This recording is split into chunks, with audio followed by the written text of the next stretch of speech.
Was this the best WWE promo of 2020?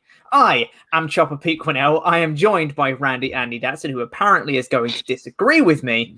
Welcome to the WrestleTalk podcast review of SmackDown. Please give this video a like and a subscribe. Help us with all the YouTube algorithm things. Leave us a comment. Let us know what you thought of the show. But we're going to start off talking about this promo between Sonya Deville and Mandy Rose. Because this was a promo segment that had been hyped up the past few weeks of Sonya trying to clear the air with Mandy, playing off the brilliant feud that was Otis and Dolph and Mandy and that whole situation.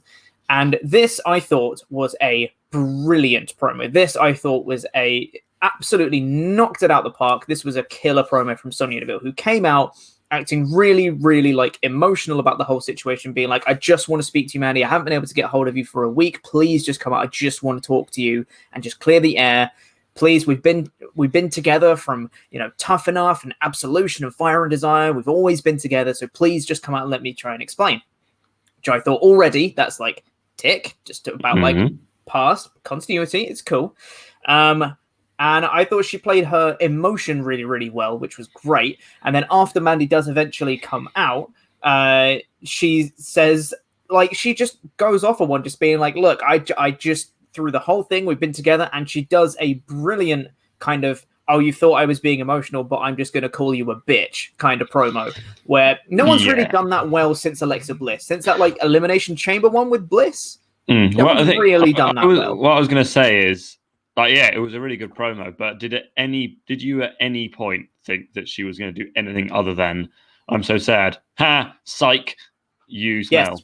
Yes. Really? Absolutely. Oh, no, Absolutely, I did. I was 100%. But certain. What I liked about it, though, is it had that twist of, I'm being really emotional, and then she goes, and then she's trying to build up and say, you are, and then she eventually says, you are the most selfish person I've ever met. But then after that, it was that twist. But then after that, she continued being emotional. It wasn't just like, oh, I'm like full, I'm just a smarmy heel now. She's like, she just gets angry and just still portrays the emotion. It wasn't just like, oh, I'm fake being sad, but I'm actually just a bitch. It's like, no, I'm fake being sad, but I'm actually angry. Like, it was like, it wasn't just like a little like, I'm so good at acting kind of promo. It had emotion behind it, which it was one of those promos where you feel like the people in the back think, oh, this would be good things for her to say, but then everyone at home is thinking, this is all true. Yeah, that's good. It's good heel justification. I'm not saying that's a bad thing. Okay, calm down. You haven't had your tea yet.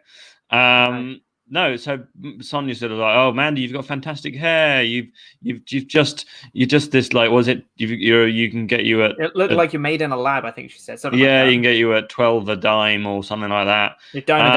Yeah, or whatever. I don't know. Yeah. American phrases. 12 a dime. Baker's doesn't. Yeah, so everything she said was true, and she said you just wanted to throw me away completely as soon as you met Otis. Makes me want to gag, and in fact, you've probably been doing a lot of gagging with Otis, which I think is good. Is a fun joke because obviously he's got two meanings. So it was a really good promo, and it's the first time we've seen Sonya Deville have some personality. But I have no doubt that Mandy Rose is going to win this feud, and prove Sonya wrong. Yeah, that she's talentless because she's Vince's favorite. I don't see that as a bad thing at all. I knew that Otis was going to win this feud. It doesn't mean it's a bad feud. I knew that, once they started pushing Daniel Bryan into the main event of WrestleMania and just being like, well, if Daniel Bryan beats Triple H in the first match and then he's got to face Randy Orton and Batista at the end, it's like, well, I know Bryan's winning, but it's all about the journey. It's about like the path through it. I don't really care about it. I don't see that as a criticism at all. I know that, but Sonya is so much more talented than Mandy that she deserves a win.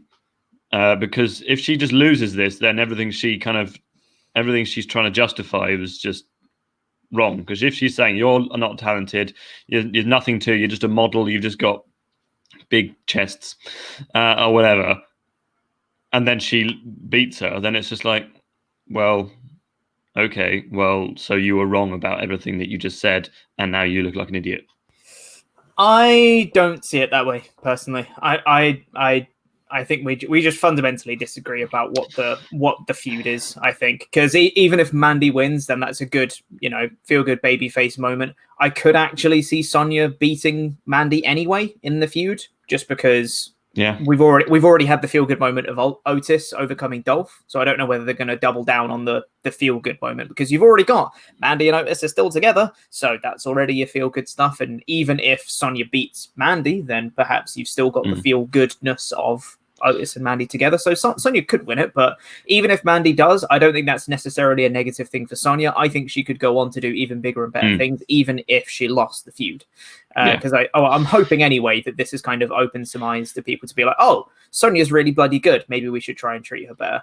But yeah, there were loads of parts of this promo that we haven't even covered yet of her just being like, we always came out to your music. We were there handing out your magazines. I was even blurred out on the entrance, and I was like, "Oh yeah, you were. That was really bad." Weird thing. Yeah, which is, I think, fantastic heel justification, and it really sold like the layers of emotion in this feud, which initially was just like some sort of soap opera.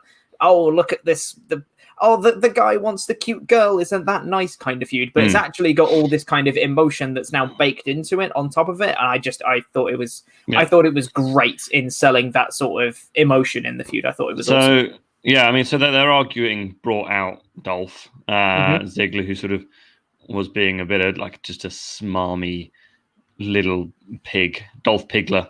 And he was sort of, oh, Mandy, you know what we've got? We've got something. And then he sort of goes to touch her on the face.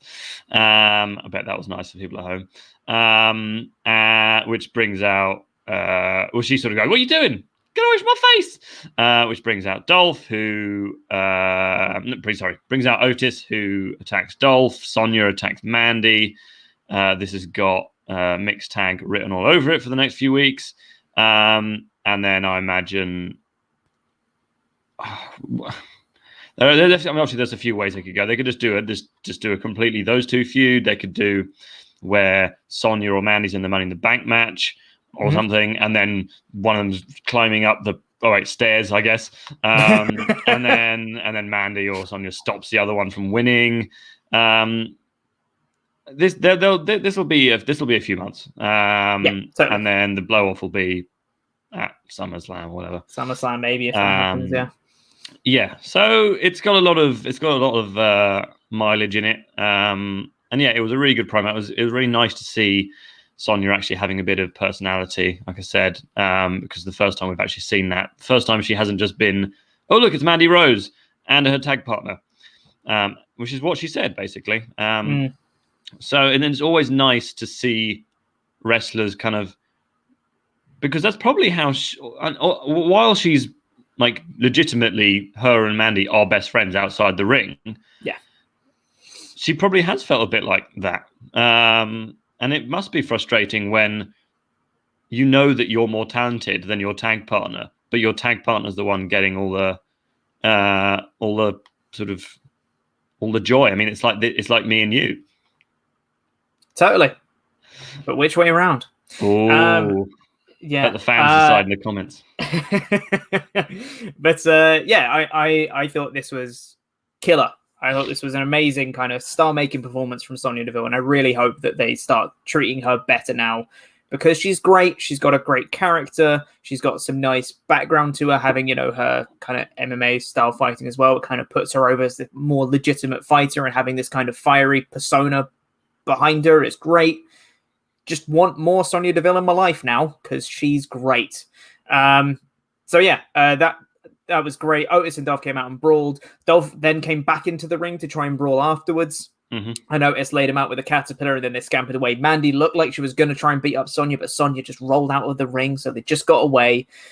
Which yeah, I think they're going to have maybe like a mixed tag match at Money in the Bank if neither of them are in the Money in the Bank matches themselves. Maybe then, and then they can have like the big singles Mandy versus Sonya at SummerSlam or something like that. But either way, I'm still really into this bloody story. It's so good. So of course, Andrea Listenberger, who's the writer for the story up until Wednesday, has been let go from WWE because that makes total sense. There's got Vince texting her going, I know you've been fired, but what would you have done but also, after this? If I could get some guidance, just on this story. But she may well have written several weeks of it, but it's a shame, and I hope. I mean, clearly she had some talent, so hopefully she can find work elsewhere, or perhaps they can bring her back once this is over. Because obviously, as we've heard in the past week, WWE are heading for record revenue, so obviously they needed to make the cuts. Don't even get me started. I won't. Pete, don't start. Stop Thank you, mate. Yep. But what we should start is reviewing the rest of the episode. Well, what an idea. Bloody segue. The show kicked off with a moment of bliss with Braun Strowman, which was I did not like this segment. Yeah. I didn't like this at all. I know. Braun came out and they were saying how they were best buds. And, oh, look, I'm so happy for you. You've got the Universal title. And he's like, oh, I'm happy for you. You've got the women's tag team title. They go, oh, cheers to that. And then they clink their mugs. And it was really, really bad. It was. It was like, this is not Braun Strowman. Like, I get that they've got this past of team, what was it? Big, small, small, big. Massive, little big. But that was on Mixed Match Challenge, which 3 people watched. It's not something that's like super canon that everyone's going to go, it's Team Little Big. Oh, yeah, I loved that team up. And it's Braun Strowman, whose current gimmick appears to be hands. Which and that's always been his gimmick, right? Well, it's even more so recently. His entrance, because there was no one there, you could just hear him just going during his whole entrance, going down the ramp in the ring. It's just and then he comes in and it's all really cheesy, and then you've got Nikki Cross going, oh, I'm so happy for you, and then him going, oh, I'm happy for you as well.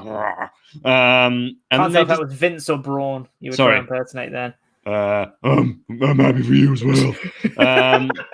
And then they like clink mugs, and it's just like, I don't want to see this. And then Alexa's going, oh, Bray Wyatt's such a meanie, isn't he? Oh, let's have a look at what you told him last week.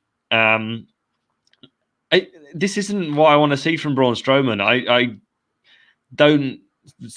much prefer him as a heel anyway, but I don't want to see him appearing on chat shows with kind of, as much as I like Alexa and I like Nikki sort of separately, it's just really cheesy, and it's not what you want to see your new Universal Champion doing, who's just beaten Goldberg, and that's this sort of impossible feat. But Braun sort of says some interesting things like no one knows why like I do. I don't owe him anything to pass the past. He's a manipulator, but he's obviously going to get these hands. Catchphrases. Yeah, and then there is a present in the corner of the ring. And how did that get there? Braun just goes, oh, is this from you? Oh, Alexa. She's like, no. He's like, yes, it is. No, it's Braun, it's not. Oh, Alexa, you shouldn't have. He's like, Braun, she's telling you it's not from her. Also, how would you know it's for you? It doesn't even have like a tag on it or anything. You just picked up someone else's present. As soon as I saw it, I was like, I know what's in that. A much worse quality version of the mask from several years ago, the black sheep mask. It looked like it had been in storage for a while and it's slightly broken. Yeah, but it's cool that they're still going down the history route of Wyatt and Strowman, and I like the way they just kind of teased, like, hey, remember you were in the Wyatt family? It's like a little thing, a little Easter egg of people to be like, oh, black sheep mask, that's cool. Don't really like the way they got there with the whole moment of bliss and the present being in the corner and getting there and stuff. Not a huge fan of that. But they said next week we're going to be getting a history of Wyatt and Strowman, which is pretty easy to sum up. It's Strowman was in the Wyatt family. Yeah, I mean, and Braun was looking pretty sheepish during this whole that's bad. This whole segment. So that's bad. And I'm looking forward to that because WWE is famously good at video packages. Totally. And I'm sure that will make me more interested. I would prefer this if it wasn't a title feud. I don't want Bray to have the championship again because it doesn't suit his character. And I'm interested to see how they're going to do it. I can see this being another cinematic match. I don't want it to be. Actually, no. To be honest, I do want it to be that. I don't want it to be a Bray Wyatt in ring match. I don't like the Fiend's matches. I think they are an entrance and then stiff, and then not no selling for 20 minutes, and then I was just okay, that was fun. Yeah, it's interesting because in the edited review of SmackDown, Ollie mentioned that he really wanted Wyatt vs Strowman to be another Firefly Funhouse match, and I don't want to see another Firefly Funhouse match simply because it will never be as good as the one with Cena. There's no way you can ever replicate that again because they were the two perfect people at the perfect time with the perfect story. There's no way you can replicate it, so don't even try it. I don't want a Firefly Funhouse match, but I could see them doing some kind of like history of thing. History of the Wyatts match or something like that. Because there is a lot of history there. You could bring back Rowan. Poor bloke. Yes, bring back Rowan. Bring back Harper as well. Bring back Harper, and who else was in it? That kid who sang to Dean Ambrose. Yeah. Didn't he sing to John Cena? I don't know. He sang. And it was weird. And then there was Daniel Bryan, of course. So get him involved as well. John Cena, that one time he had the mask on, get him involved as well. It'd be great. Yeah. Sister Abigail. Anyway, I liked where this went. Braun's not a good actor. That's the segment. After that, it was Sasha Banks versus Tamina, with the stipulation being that if Tamina won, then she'd be granted a future title shot against Bayley. And there was a weird moment at the start of this match where Banks tried to give Tamina a t-shirt. I was going to say this. It's really dumb.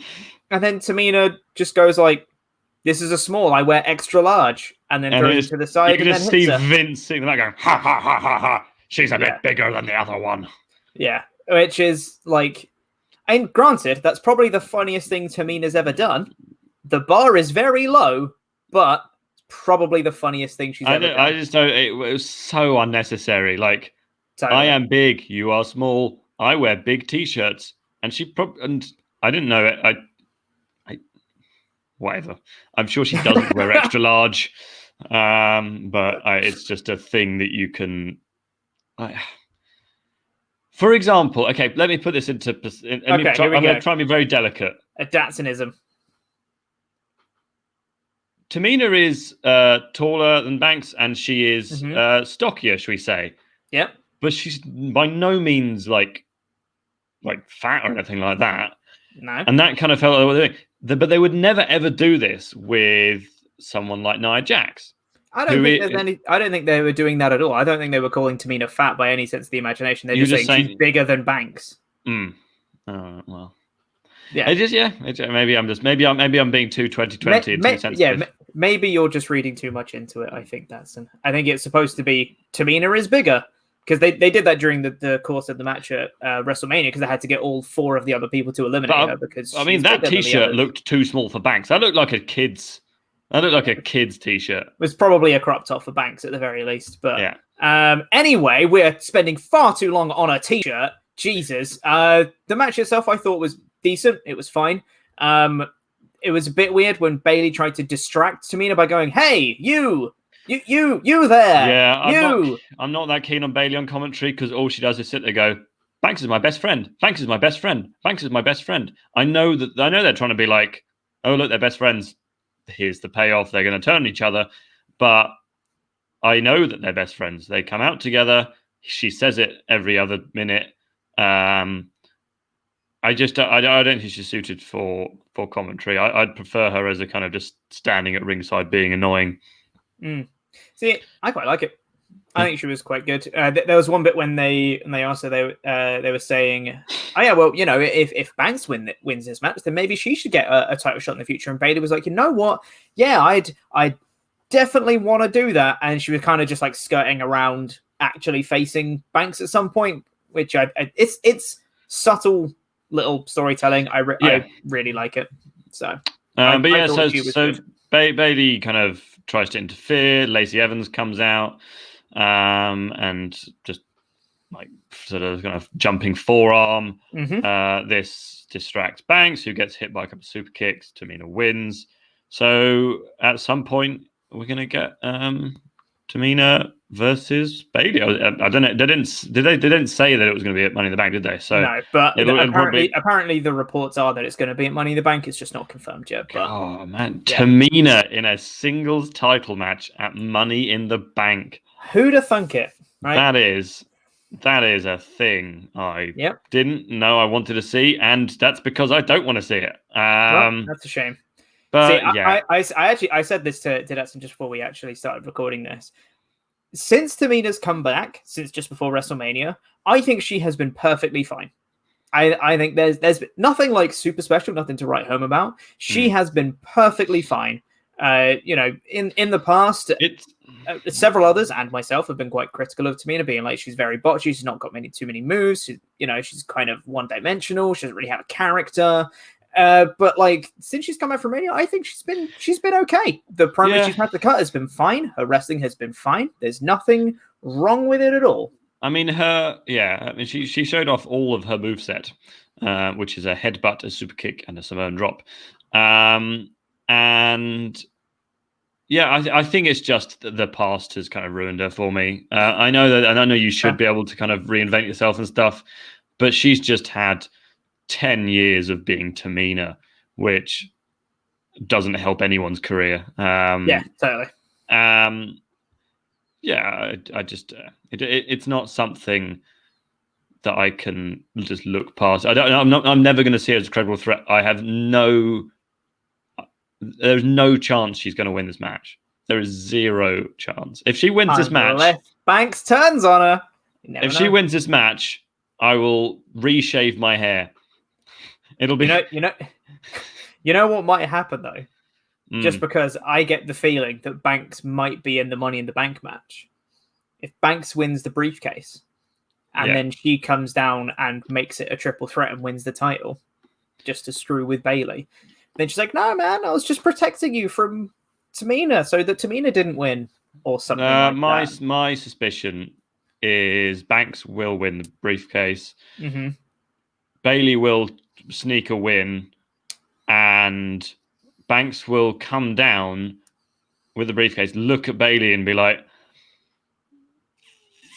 oh man, it's my best friend, and then not do anything. And then you've got a few weeks of Banks kind of every time Bailey is down, she's going, I've got this briefcase. I'm not going to do it. And then eventually she's just going to go, do you know what? F this. Bonk. Yeah. And then she's going to win. But which totally is cool. I like that idea as a storyline. I like the conflict in the mind of Banks, and Banks is good. And I mean, to be honest, there's no wonder she lost this match, because I mean all the banks are closed at the moment. After that, we had a couple of backstage promos, one from Jey Uso saying he's going to win, and one from Lacey saying that she won't stop until the mission is completed. On her hand, she's got Sasha written on it with like a red circle with a line through it with Sasha. That looked cool. It's fine. After that, it was a very quick squash match from Sheamus against Denzel Dejournette. Doesn't déjeuner mean breakfast in French? Yeah, but it's definitely not spelled like that. Okay. Yeah.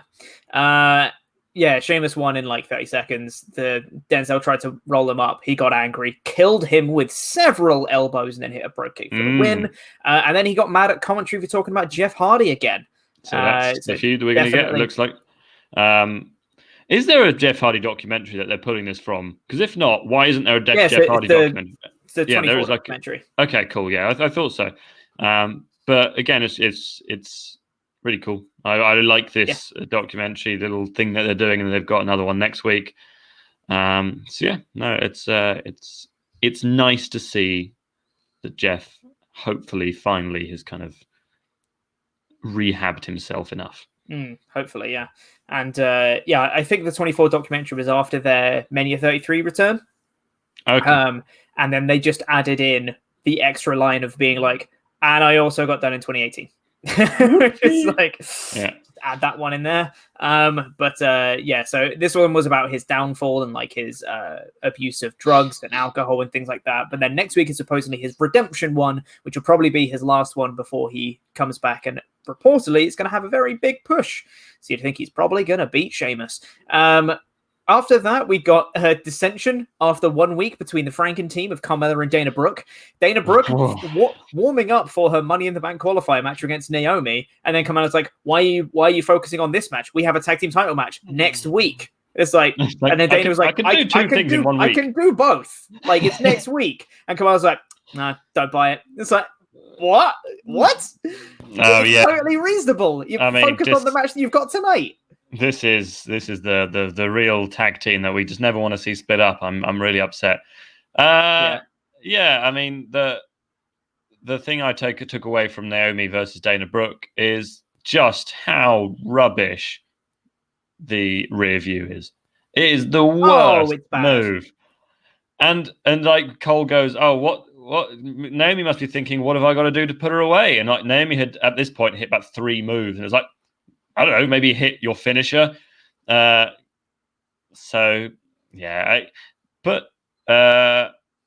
the more this match went on, the more I thought Dana was winning, and that's what happened. Because I thought if Naomi's winning, she's going to win this quickly. But I guess they needed to give Dana a push for some reason because that makes her more of a threat to the tag titles.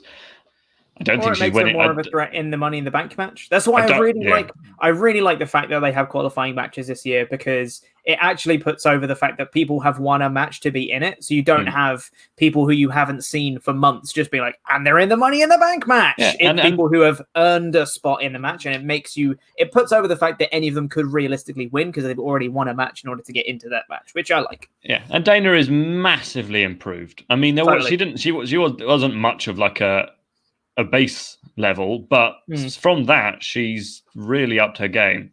Yeah, and I think she could be really cool sit out powerbomb in this match from her. And I could see her really like powerbombing someone to a ladder. I keep forgetting that it's not a ladder match. There are ladders apparently. We'll talk about the announcement in a second. Yeah, so Dana won this one after Naomi went for a split-legged moonsault, missed, and Dana capitalized with a roll-up and got the win. A roll-up, the most devastating finisher in the women's division. Still. And just before this match happened, we got the announcement that the Money in the Bank matches this year are going to be climbing the corporate ladder, and it's going to take place at WWE's headquarters in Stamford, Connecticut. The match will start on the ground floor and work its way up through the building, and they have to climb on the roof and grab the briefcase that's up there. Now, there's been some leaked pictures from Wrestling Daily, I believe, that's shown that on the roof is a ring and ladders. So it's at the top. There's still a Money in the Bank match up there anyway. So it's super weird. I mean, I really hope is that there are like, I don't know how many people in the match. There's 8 people in the match. 7 of them are fighting, and then there's one standing in the corner going, just walks over to the elevator and just goes bong and just gets in like, what was everyone else doing? I feel like these matches could be super wacky and weird and fun, but I also feel like it's going to be a lot of people thrown into walls and selling it for like 30 minutes. My theory is I'm going to be laughing the entire match, and then afterwards I'm going to go, that was awful. And then be like, it'll be really funny because it's going to be a silly match. And I think probably a pre-taped match. I don't see how they can do this because Titan Towers is not a small building. I mean, how many times are we going to watch them wrestling upstairs? Will it be like Scooby-Doo where like they run into one door and then they run through the next one, but it's a different order of people? Good one. This is going to have to be pre-taped because this won't work. It is, apparently. Okay, according to reports, I believe it's already been pre-taped. I think. Don't quote me on that. Because it's not. I think it's already been just not going to work. Because because you'd have to get everyone to Stamford, Connecticut. So it's gonna. I think it's gonna be really dumb, but sports entertaining. Sports entertainment. Yeah. After that, we get the awesome promo from Sonya. We got a lovely video package for Howard Finkel, and then we got a Miz promo backstage, which said he's going to win. And then we got a video package about the Forgotten Sons, which was fine. Kind of put over their gimmick a little bit more. I think they look a little bit cooler on the main roster than they did in NXT.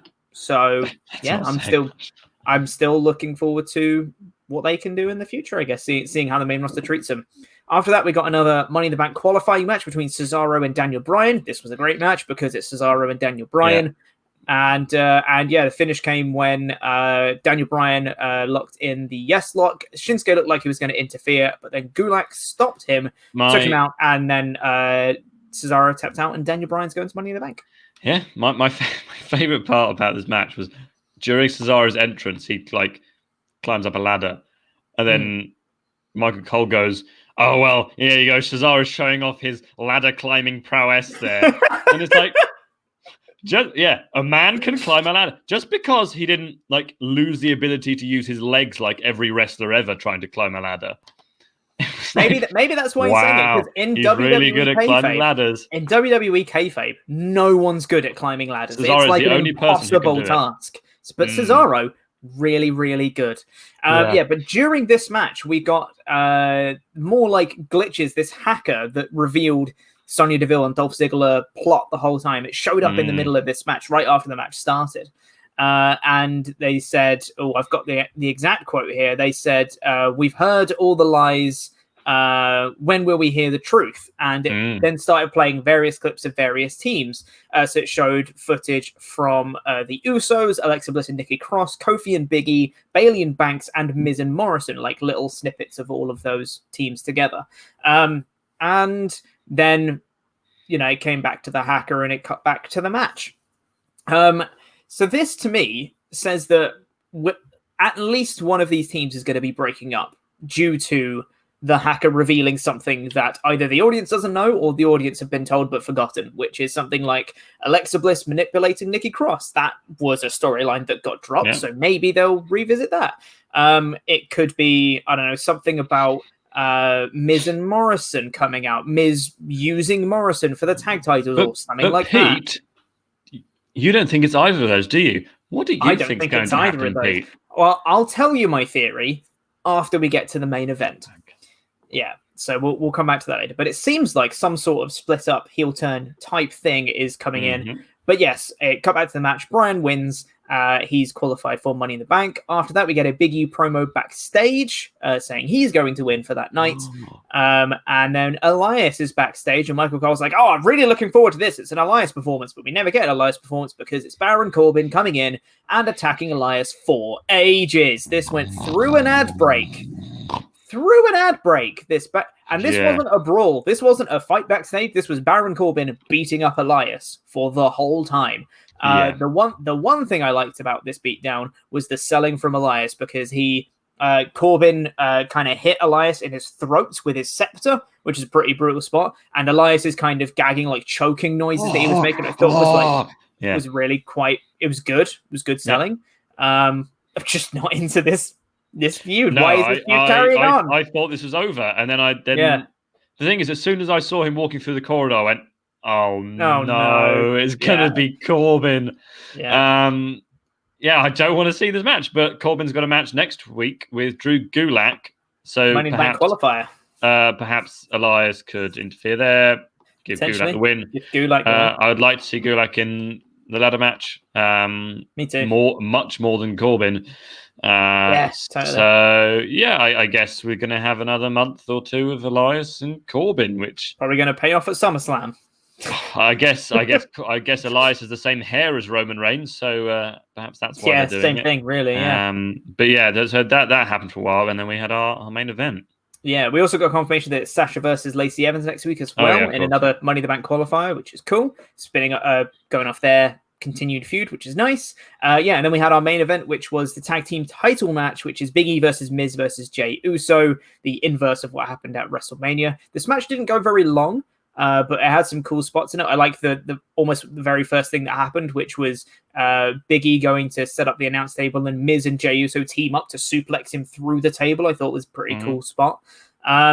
And then it just got after that, it just kind of went straight into finishes after, went through a couple ad breaks, and then it went pretty much into the finish, which was, there were super kicks coming in. Miz hit a skull crushing finale. There was a figure four onto Jey Uso, and Uso looked like he was like tapping, but he was just hitting Miz's knees to try and break the hold. See, I wonder with a tap, right? I wonder if they're going to use Miz and Morrison are going to use that footage at a later point, because I was like, to say he's tapping. The thing is, because of my job, I knew the result before the match. Mm-hmm. So yeah, it was that was a weird spot. Unless if they don't use that, then it shouldn't have happened in the match. So totally. They've got to use that, because otherwise, don't start whacking the leg with your hand. Yeah, that looks like you're tapping. So it wasn't an open, it wasn't a palm. It was his fist trying to like break the hold. So I don't know whether is that a rule that you have to tap with an open hand? I don't know, but it wasn't a DQ anyway. It wasn't a submission anyway. Big E came in and just lifted Miz straight from the figure four, straight up into a big ending, which I thought was a really cool transition. Just hit the big ending, and then Uso, who'd been taken out from the figure four, couldn't break up the count because of his damaged leg. So Big E just gets the win, and the New Day are the 8th-time tag team champions. I thought it was cool. They showed cell phone footage of Kofi Kingston and Xavier Woods celebrating back home, which was definitely not pre-recorded in any way, shape, or form. That was live. They were just celebrating at home, and go on, Big E, with the tag team champions. We're awesome. Big E just started rolling around on the outside, holding both the belts, just being all cool. It was a surprising result. Yeah, and I think, correct me if I'm wrong here, Pete, but I really think this is going to bring the whole trio really close together, and there's no reason why they'd ever break up. What do you think? I think, brace yourselves for this one, Big E heel turn confirmed. Oh, what? I know, how did crazy. I set that up? And it's been teased for ages. And like, don't get me wrong, I don't think I want it to happen. Simply because I think the New Day are awesome together. I think they're great. There's no reason to break them up. And if they ever did break up, you can have them break up and still all not turn on each other and be awesome singles competitors.